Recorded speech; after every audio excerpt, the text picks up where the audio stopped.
nhau cho cùng gia cho nên chỉ là số thì số tuổi này mà nói mua rắc canh cho chua này rắc canh xí nữa mình rắc canh mình nó trừ xí gió mình ở túi rửa thì chua chỉ tao nó chua nó đi sao em mua chua rắc canh em mua luôn về thì canh tận giá này rắc canh tận giá rắc canh nung chua tận giá lấy cho tận giá dùng chua làm trống này tận giá này thì cũng có cái là mặt chua này cái sân tao chỉ chơi mà chua tiểu đọc phải đi để làm đá mà đi xin đấy rắc canh người đi bên đây tê nụ rư la tê nụ rư ya cha na du a lo ru nia nang a la chia xuân nia la tê xua trong la y nành trong là ti tu là lành chơ là y nồng trong là sư tổ là tu nông cho là sư câu là y sông na y là y nành trong là ti tự là lành chơ là y nồng trong là ti tự là lành gió của là thủ nông cho là ti tự là lành gió câu là câu bể lư bể lay tuần ra tỉa là tuần ra tu là gầu lì là cái là mũi gió tàu nàng lu chơi nhà là trâu lì ông lo gió cái là mũi gió tàu nàng lu chơi nhà là đấy muốn chuồn nữa mà muốn chuồn đi tháo mà lại muốn chua rồi đó mà muốn chua sáu đi tùng đi ra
Ok, có một chuyện nữa nào. Nó đi chơi sao?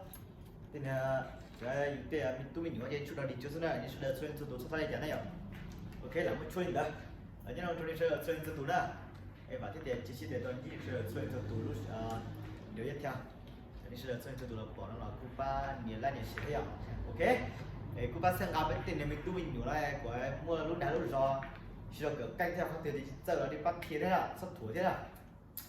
Đó là những đồng tôi đi chơi chuyện tụi